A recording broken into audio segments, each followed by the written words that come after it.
So to accurately benchmark, we've come up with three data sources.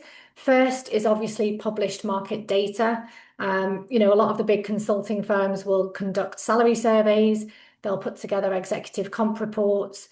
It's really good as a starting point. I think, one thing to bear in mind is it's backward looking, and quite often it doesn't take into account the nuances of the sector that you're operating in, or also the stage of the business that you're going to be joining, where are they in their journey? But it's a really great starting point.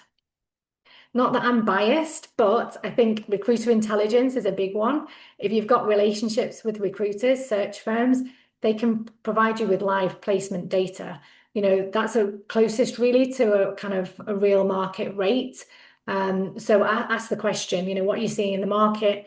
We're dealing with candidates and clients daily, so we have a good idea of the comp packages that companies are offering, and also the comp packages that candidates are accepting. Talk to people. A lot of CFOs are part of a trusted CFO peer network.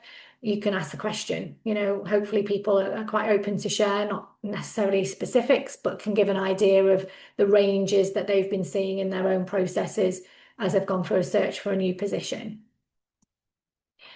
Bit of a tip, don't just look at base salary. It's all well and good if you get the number that you want on your base, but if the norm in your sector is 60% bonus and you accept 30%, you're leaving money on the table.